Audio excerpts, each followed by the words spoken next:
All right, everyone, good morning.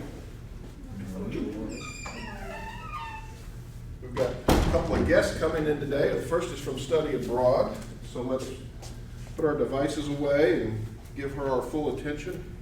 And Erin Zonza, right? I've forgotten her last name. So, one of the things I want to say before she gets started, though, is Study Abroad is one of those things that I wish I'd had an opportunity to do when I was in your boat.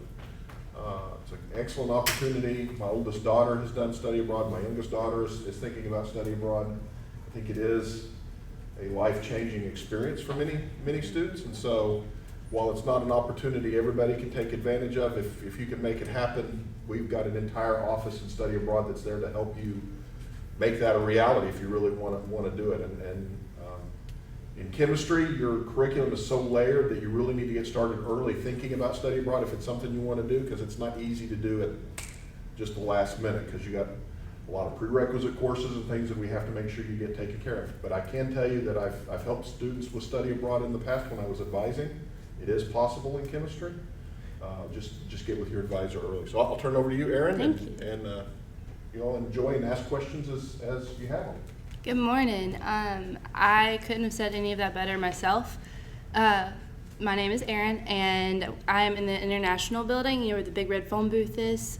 It's that tall building right there in Office 409. So if you ever have additional questions after we chat today, please come up there, chat with us. We would love to answer any additional questions or just talk about traveling, because it's kind of our favorite thing to do. So real quick, if a show of hands, raise your hand if you're a freshman. Okay, great. Sophomore? Any juniors? Awesome. Any seniors? Okay, so mostly freshmen and juniors. Great. Okay, if I just blanket question ask you, what do you think Study Abroad is? What words first come to your mind? Travel, yeah? Work. Is that what you said? Oh, foreign? Anything else? Culture, good. Anybody else? Money, yep. That's inevitable. And if you could travel, like if I take money out of the equation, completely out of the equation, and say if you could go anywhere in the world, what countries would you want to visit? Paris. Mm-hmm. Ireland. Ireland, yes.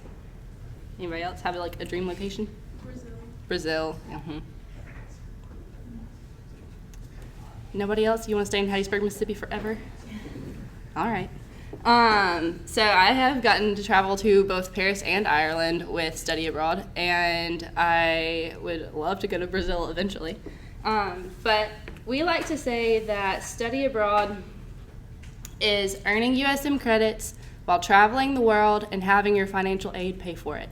Sound good? Yeah. So we have several types of programs ranging all the way from 2 weeks to an entire academic year. So a lot of it depends on how long you want to be away. But we have something that will fit everyone's interest. So I'm going to start by describing our short-term trips. These trips are faculty-led, so you're going abroad with USM faculty they will be your teachers in the city that you're in. So you're not being taught by someone from a university there. You're being taught by your professors, but you are in that country, and you're not ever going to be sitting in four walls. You are out exploring the city, hearing lectures around what you are studying in those places. So our 2-week trips that we have coming up, and this is a little outdated, so forgive me. We do have music in Vienna and Rome coming up in May. We also have a business in Italy trip and a human rights social work trip in Italy. Each of these are 2-week programs, and they were 3 credit hours. And then we also have our British Studies program. It is our flagship program. We send usually about 120 students every summer to London to study. We offer about 10 courses or more, depending on the summer. So ranging from business, psychology, dance, photography. Next year we're having computer science. So there's a big range on that trip, and it is such a favorite for so many people. You're in London, and for instance, if you are an English major and you're learning about Sir Arthur's Round Table, you actually go visit Sir Arthur's Round Table and talk about what was, the stories written about it. If you are studying theater, you go to the Globe Theater where Shakespeare performed his masterpieces. So like it is very hands-on, it's very experiential, and that's what we want for all of the programs. And we also have our language courses that are 5 weeks long, and this is French in France, which is in Paris, and our Spanish in Spain program, which is in Cadiz, Spain, which is on the south border of Spain, right on the beach. It's gorgeous. Each of these programs, the British Studies, French in France, and Spanish in Spain, are worth 6 credit hours. And the British Studies would be 6 upper-level electives in the course that you take. The Spanish and French ones would be 6 language credits. So there's 2 good things about this. If you've already taken 101 to 202 as your prerequisites for foreign language, like most majors require, and then you take this additional 6 hours, you already have a minor in a foreign language, which looks amazing on resumes. And it's really great to be able to communicate with people who speak another language for networking purposes, for any kind of industry. If you're ever on a construction site, it's great to be able to speak different languages because there's often workers from all around.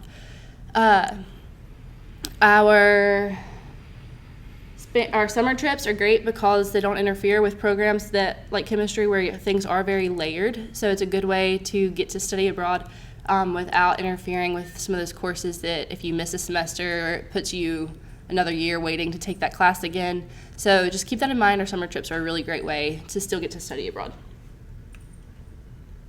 We also have semester-long programs. We have a semester in Spain. They just left this past week for the whole semester. They're also in Cadiz, Spain, and they'll be earning 12 credit hours of Spanish. So that's an entire prerequisite knocked out right there. So if your major requires those languages up to 202, this is a really fun way to do it. The Chateau program is in spring, and if you're a freshman, this trip was created especially for you. It is 6 credit hours of French and 6 credit hours of history. So you knock out both your GECs of history and a foreign language on this semester trip. We take you to Strasbourg, France, where you live in a castle for a whole semester. It's right on the border of Germany. Most students on this program get to travel to about 6 to 8 countries while they're there. It's fantastic.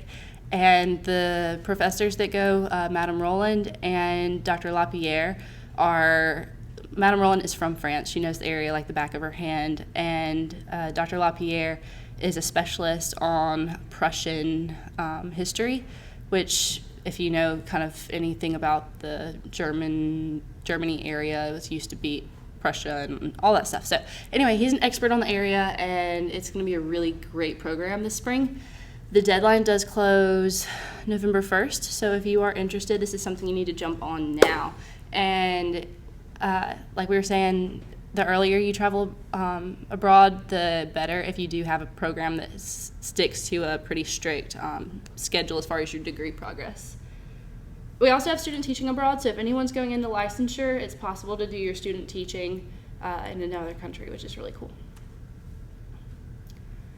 Our international exchange program. Now, this is the one we typically recommend for our science majors of any sort because you can choose from, we have 12 partner universities all across Europe. So we have The Hague in the Netherlands, we have the Universität Bonn in Germany, Université d'Orléans in France, we have Kiel, Swansea's in Wales, we have a university in Dublin. So there's plenty of options, and what you do is you choose where you want to study, you look at the coursework that university offers. So you could look at what chemistry courses they offer and select those courses to take, and you spend either a semester or an entire academic year studying at that partner university, and then your credits transfer as USM credits. So it's another way to get some upper level chemistry or biology or computer science or any of our science programs. We recommend our exchange program specifically for y'all. And then we also have some internships. They are 7 weeks and based in Dublin, Ireland. It's up to 6 credit hours. It is unpaid, but it looks incredible on a resume when you have an international internship. And like I was saying with the exchange programs, the internship program also offers a few different variety of coursework that you can work in and make sure that you're sticking with your field and things like that. So why should you study abroad? One, like I was saying, it enhances your resume. A lot of hiring agencies look specifically for people who have studied abroad because it means that your mind is open to experiencing new things. It means you're willing to get out of your comfort zone, interact with people who have different beliefs and backgrounds than you, which is really important in this day and age because technology is making our world smaller and smaller and smaller, and we're interacting with people across the globe every day.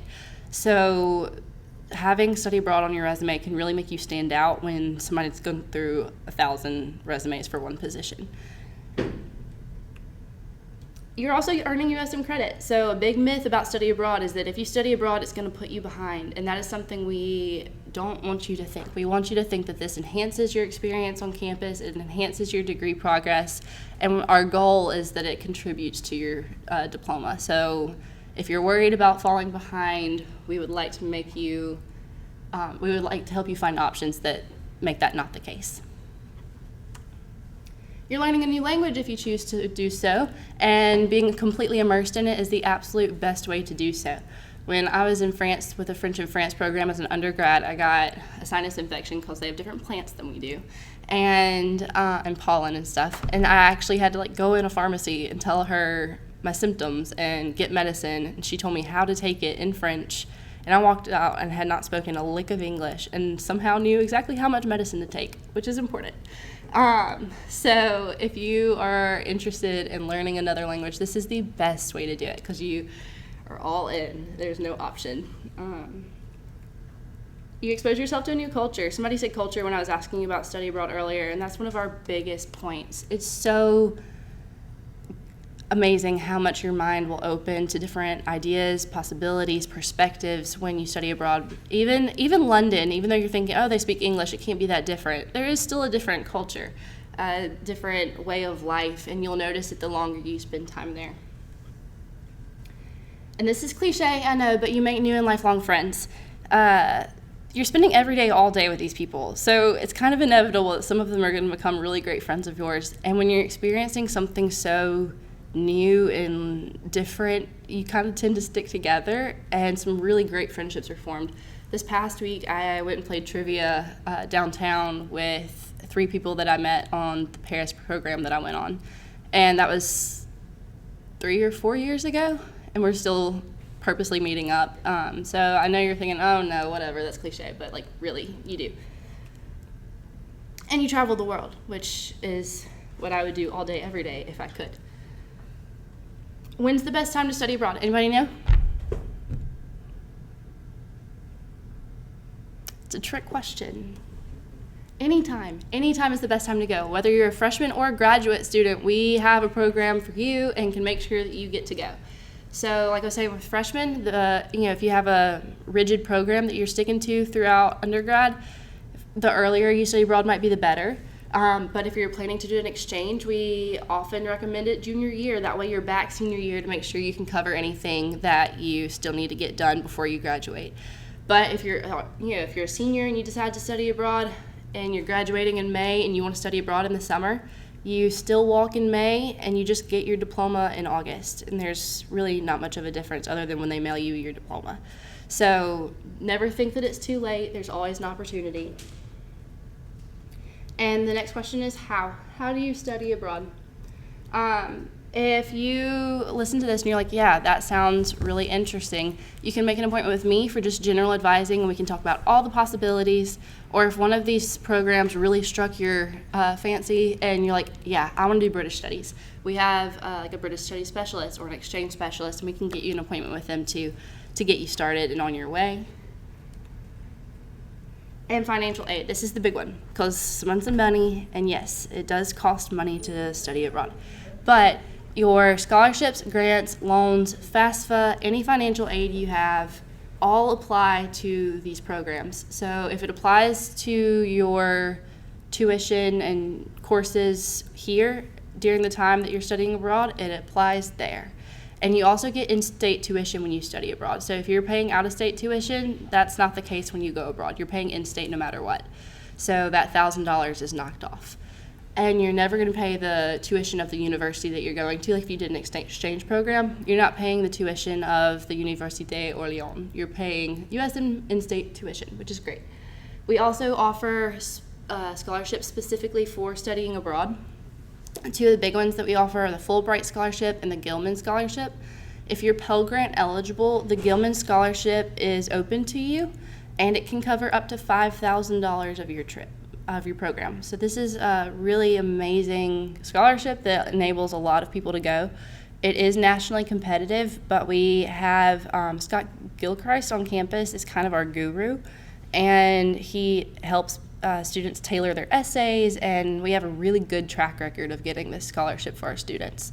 So we will work with you and make everything we can happen to make sure that you feel able to take advantage of these opportunities. I also told a student yesterday in advising that, when I was preparing to study abroad, I asked my friends and family for every birthday and Christmas present from then until the time I studied abroad to contribute to my time abroad. If they were willing to do so. I sold t-shirts, I worked a job and started putting money back. There's always a way to make it happen, and we like to work with y'all to get creative and figure those things out. If you don't already follow us on Instagram, please do so. We post a lot about when our program applications are opening, when the deadlines are coming up. We post a bunch of fun pictures that our students take while they're abroad. We post reels that I try to be creative with, but still learning how to do the TikTok thing. And so it's entertaining, I'll tell you that. Getting better at it. I'm only a few years removed from y'all, and TikTok makes me feel much older. But you should follow it. We have, every now and then, we have contests and giveaways, and we share about our scholarship opportunities. So it's a great way to keep up with what is going on with the Study Abroad office. All right. With that said, I know it was a lot of information really fast. Do you have any questions?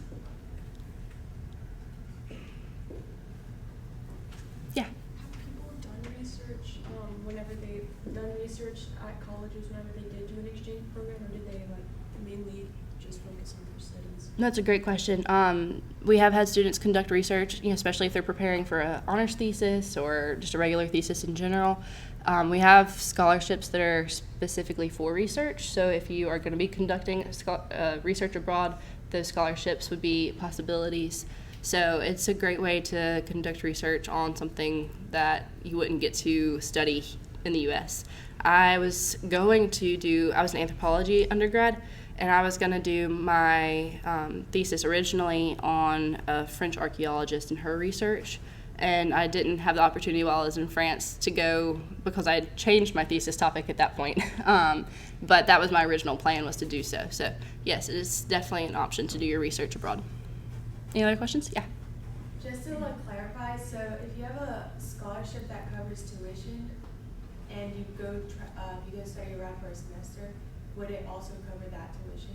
Yes. And so what would you be, you would just be covering outside expenses such as your airfare, your meals, your breakfast is paid for, and your transportation while you're there is paid for. You get if you're in London, for instance, you would get a metro and a bus card that pays for all of your transportation in and around London, and your shuttles to and from the airport. So you would really just be paying airfare, your meals, and any souvenirs, plus the cost of your passport. And that would just work for the programs that are actually during the semester and none of the intermediate ones? No, so that's a great point. I missed a couple things. Our intercession programs. So we have August intercession and January intercession programs. Our January programs this year are honors and Lucky Day programs, and they go if they're in January, then they would apply to your spring tuition and still be covered by your scholarship. So the only thing with the scholarships that gets a little wonky, I was a presidential scholar with the Honors College, so my semesters were paid for, but the presidential scholarship didn't cover summers.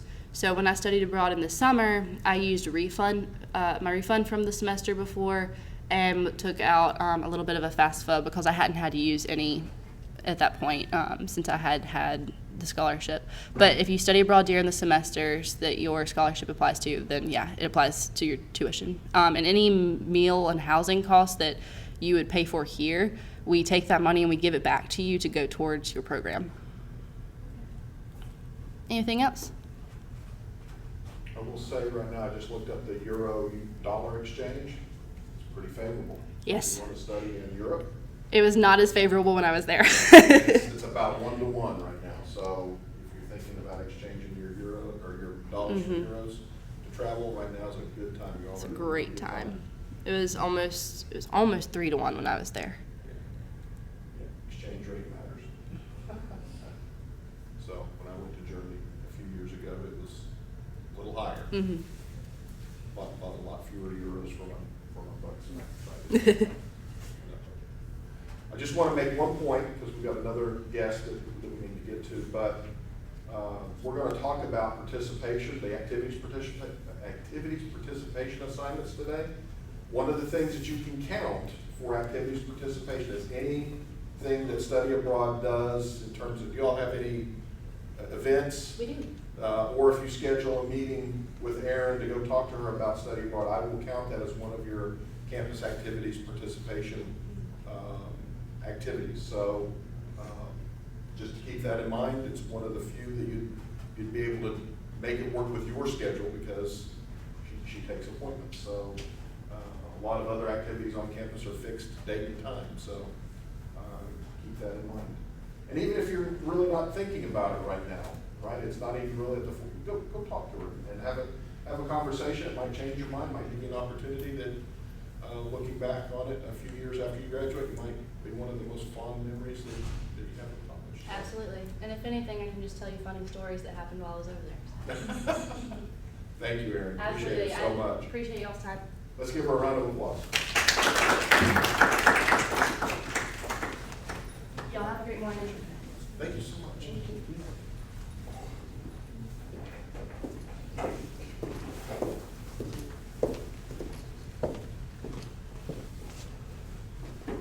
I have a student that might be joining. Okay. Yeah. So we are recording this because we got some people who aren't there. So Oh, if you okay. want to kind of just, do you have anything you need me to hand out? So I have some brochures. Sure, I'd be happy to hand those out for you. And so here, these are some giveaways. Those are giveaways. But, so you know how Dr. Love used to do these presentations Yeah. before? Well, we've been using her Canva, and so I'm going to try to, I brought my computer just in case. Okay. But, I'm gonna try to.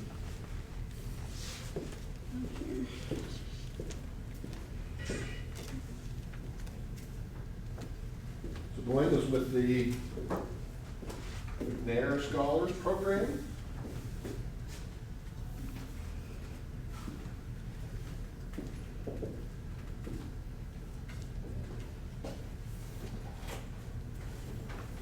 And what I will say about that program to start with is I've had a few students in my time as a faculty member participate in the McNair Scholars Program, and it is a fantastic opportunity to qualify, especially if you're thinking about graduate school. And I know several of you were talking to me about, in some of our assignments, mentioning that you were wanting to do research at some point. This is an excellent opportunity for you undergrads.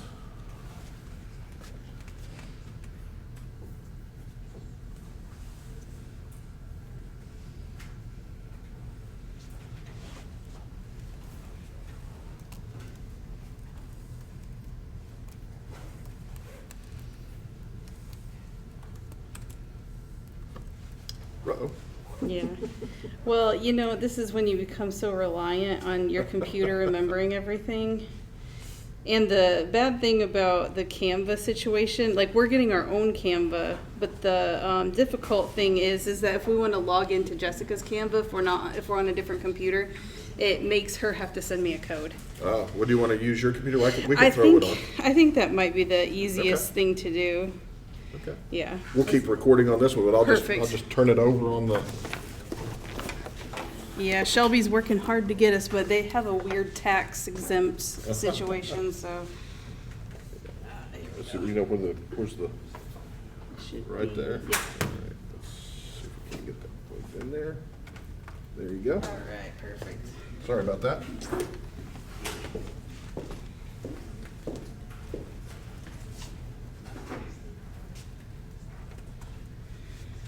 All right. Oh, that Perfect. was See, easy, no, wasn't it? I know. See, I really was prepared. It was just the technology thing. All right. So, what year are y'all? Different years or rounds about? How many of y'all are sophomores? Juniors? Okay, seniors?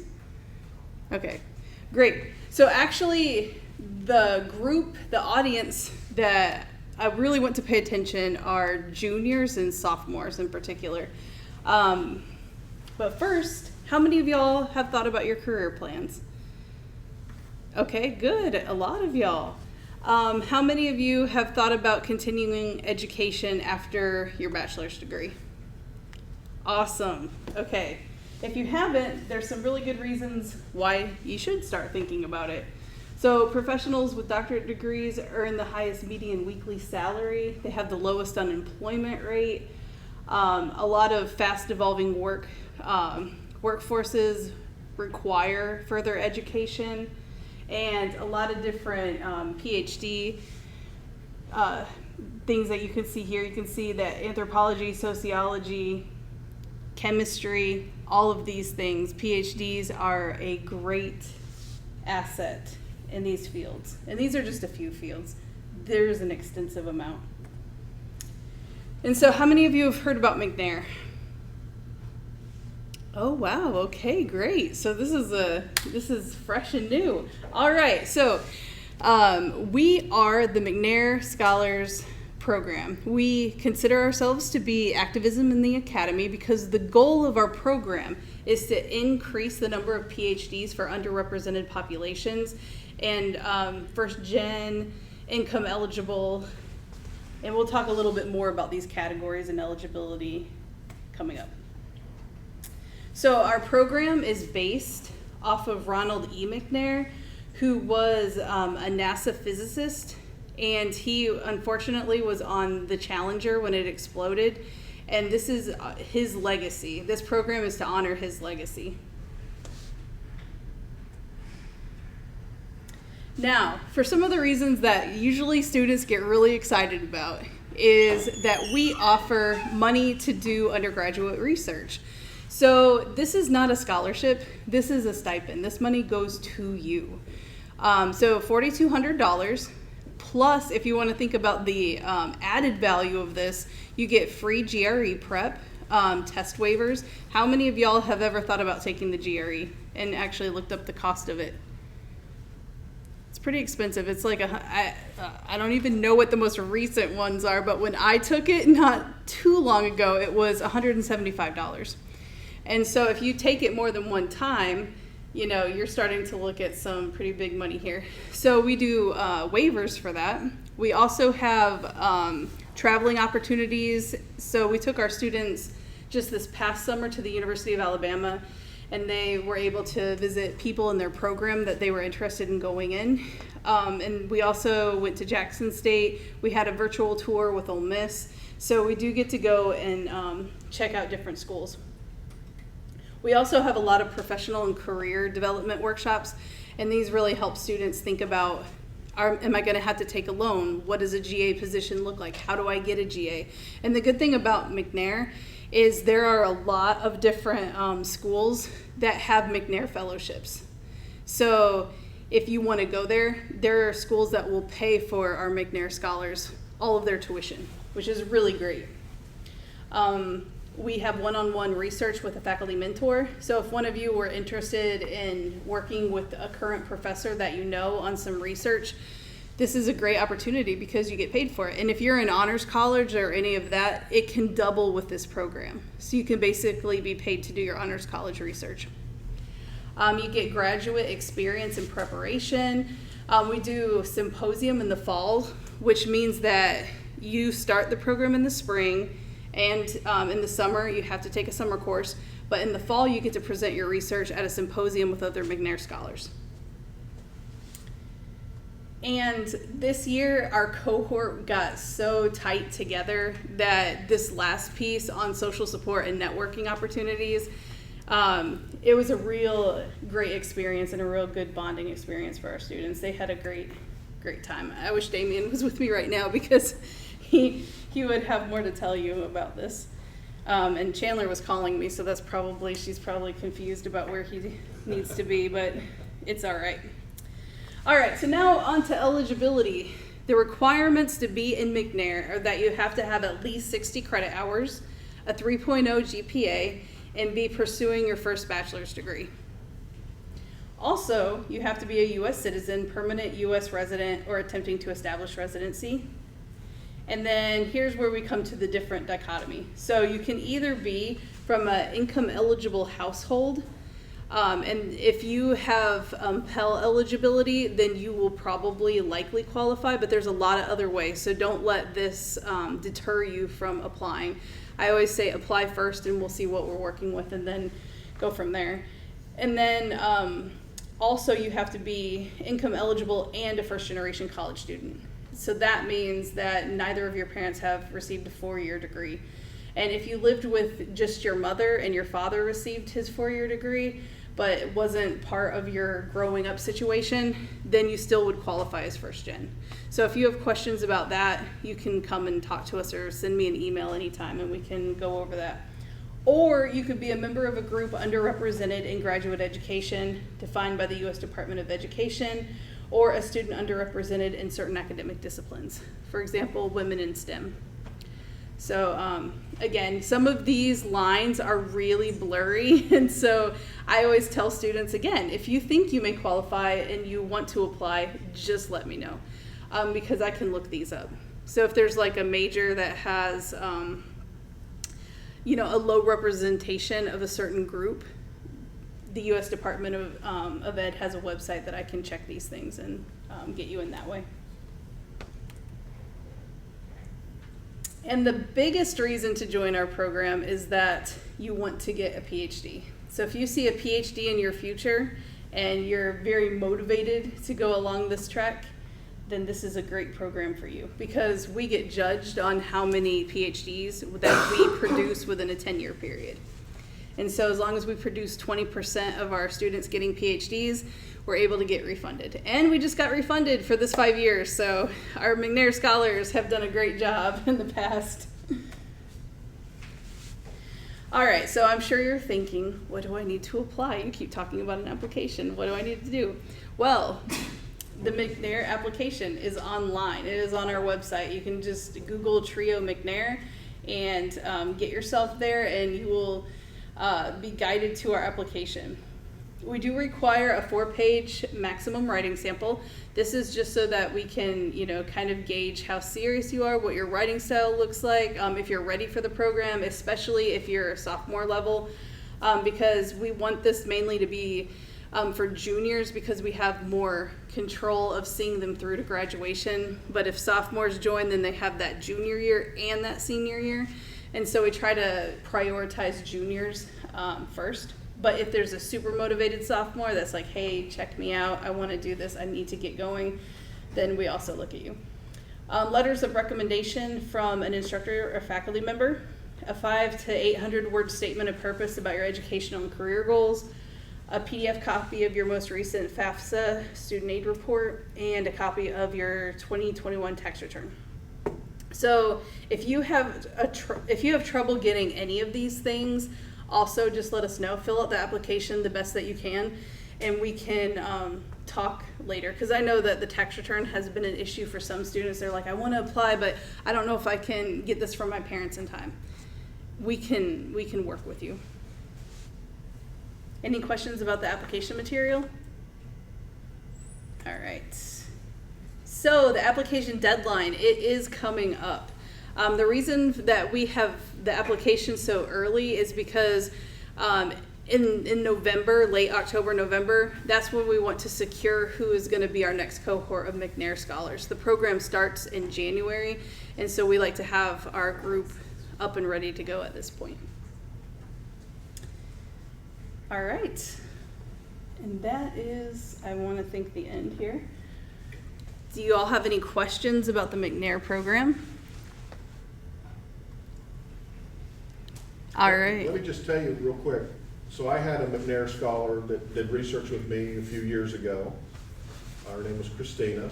She was a transfer student. She came from MGCCC, came in, got started early on with McNair, ended up going and doing her PhD at the University of Alabama, which does have one of those fellowships. So she was, I think they even gave her some type of top off, if I remember right, on her stipend. And she just graduated with her PhD, I believe it was last year. Time gets away. It has been more than 2 years ago, but now she's employed with Thermo Fisher Scientific, has a big person job, and is making good money and doing what she wanted to do. And the McNair Scholars Program really gave her a lot of opportunities. I know she really benefited from the GRE prep. I know I think they went to University of Alabama, and that's one of the reasons she chose to go. I think you all took a trip that year. And then I believe that year they also took a trip to Washington, D.C., if I remember right. They probably did. Yeah, so there were several things involved, and, you know, she had to do, you all are going to have to do research at least one semester. It's part of your capstone experience in chemistry and biochemistry. And if you qualify for McNair, I mean, it is just an excellent opportunity for you to not only get paid, obviously that's a sweetening of the pot, right? But all the other things that go along with it, the connections that you make, the networking that you make, I think really goes a long way to help you as you think about moving on into graduate school as well. So. Yeah. One of the students that came so I just started being the director in this position last November. And one of our students that was ending the last cohort of when I arrived, he got so much money in offers, it was ridiculous. He ended up going to Caltech for polymer science. And we have so many stories that are just like that, like students that are undergraduates that are already publishing in journals and things like that. So our students are really doing a great job, and we do a lot of social stuff too to make it exciting and fun and help to facilitate those networking opportunities for our students. Do you have any activities coming up, soon? The only one that we have coming up, because the fall is kind of mainly focused on doing these kind of presentations and the application, but we are doing a McNair Music Roundtable September 27th. So you can look on our website at events and you will see it there. And what that is basically a chance to come and like hang out with us, have some pizza and listen to music and talk about the program and if it's a fit for you. So the first activities participation assignment is due on the 30th. So if this sounds like something you might be interested in, you might want to go to that event. We'll certainly count that as one of your activities participation. Yeah. Or do you allow people to make appointments Yep. with you? I was just going to say If that. you make appointments with Delana, we will certainly allow you to count that as one of your activities as well. So just like we're doing for the study abroad program. I believe I hope you can see that I believe a lot in these two programs. I think they contribute a lot to your student experience, and I encourage you all to take advantage of them as best you can. And for those of you who are worried about traveling abroad and you know how that's going to fit into your life and your schedule, McNair doesn't create that issue for you, right? I mean, most of the trips are local or fairly local. Yeah. You know, so keep that in mind. All right, well, thank you so much. Wait, two things. Okay, great. All right, when was the application due? Oh, okay. Darn it. Okay, raise your hand next time. All right, let's see. How much money can you get in stipend money? $4,000. Okay. I think I heard over here first. Okay. I'll let you hand this one. Okay, and what was the physicist's name that this is the legacy of? Robert E. McNair. Close. Oh, Did you say, what was the first name you said? Robert? No. Did start with an R, though. It did start with an R. You are so close. Ronald E. McNair. Yes. Oh, let's go. I do care after all. I want that. You all weren't even born when the thing happened with Ronald McNair, but I was in what we called junior high back then. And I remember walking in the hall and hearing that the Challenger had exploded. And then it was several years after that that they actually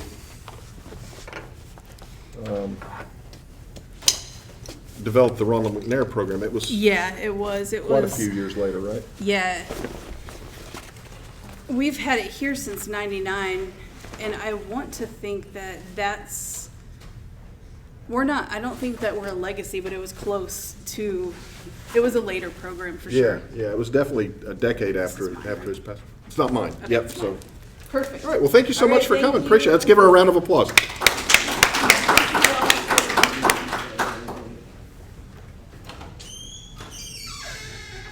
Okay. Well, what we're going to talk about today, to finish off the class, is we're going to talk about that activities participation stuff that I've mentioned to you several times. So let's get to the Canvas shell.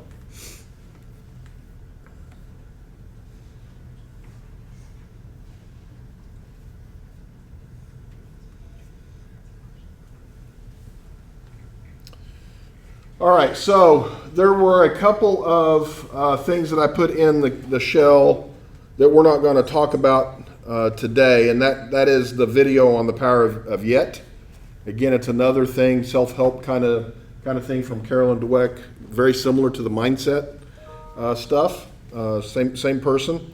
I wanted to make sure that you watch that. Your notebook reflection will be on the power of yet, and I haven't posted that yet. So. The power of yet. So I haven't posted that quite yet, but it will be posted later today. So you do need to watch that video if you haven't watched it already.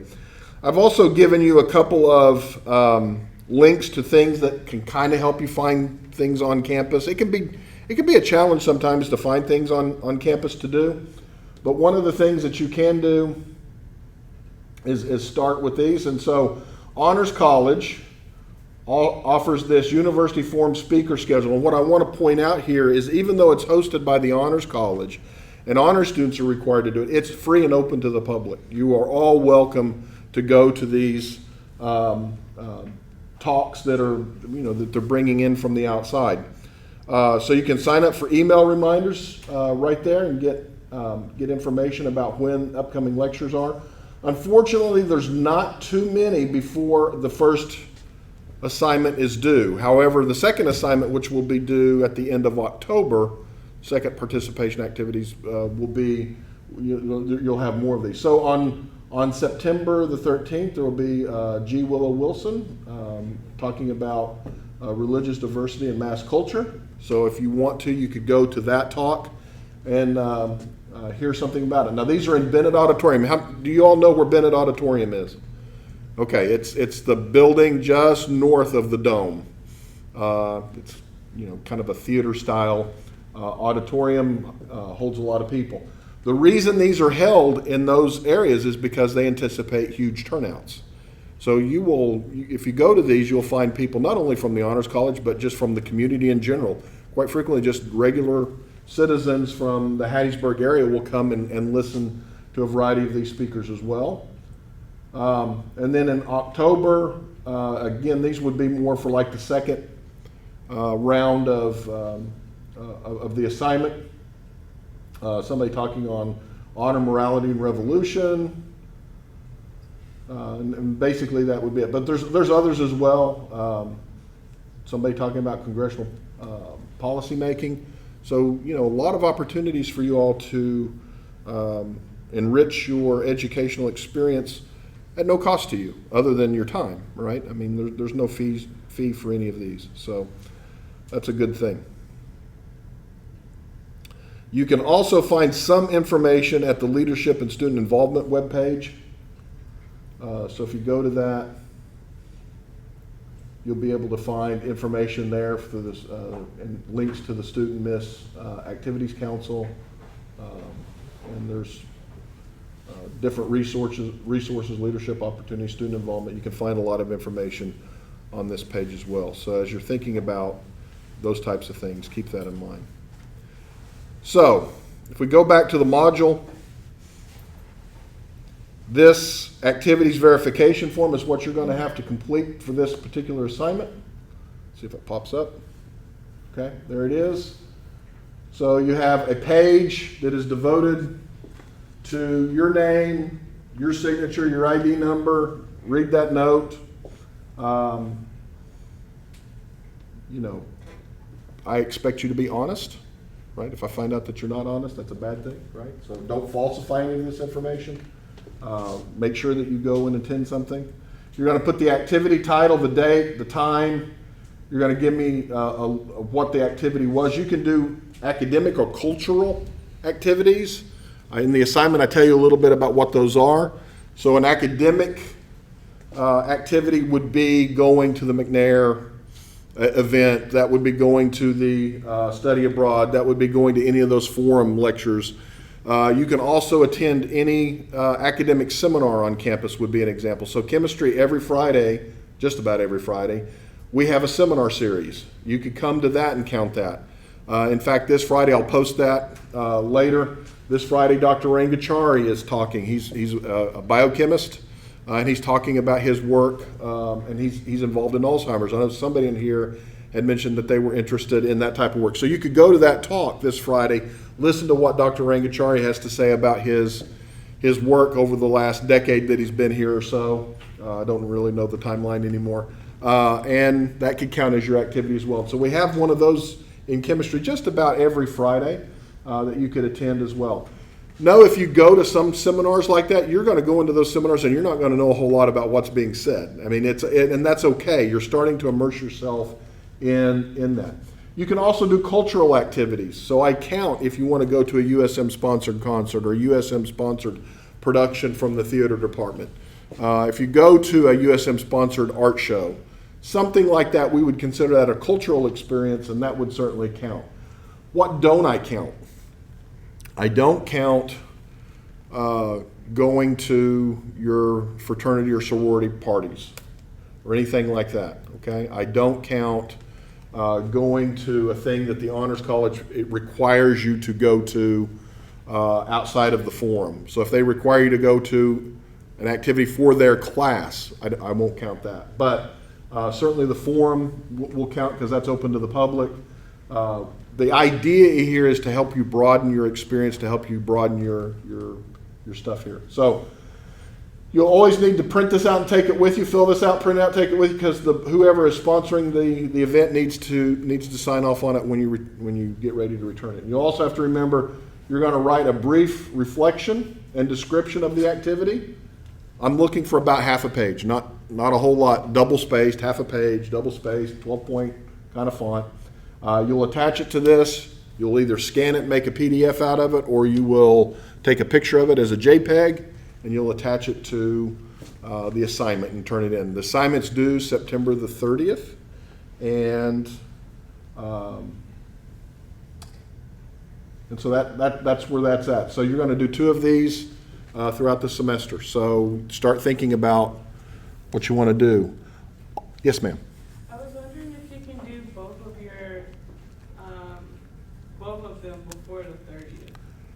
Yeah, you can. I just haven't opened up the second assignment yet. But you're certainly more than welcome to get both of them done. You'll just have to wait till I open up that second assignment. But it'll be the exact same format, just a different due date. So if you want to print out the second one, go ahead and take that into account. And I don't have a problem with that at all.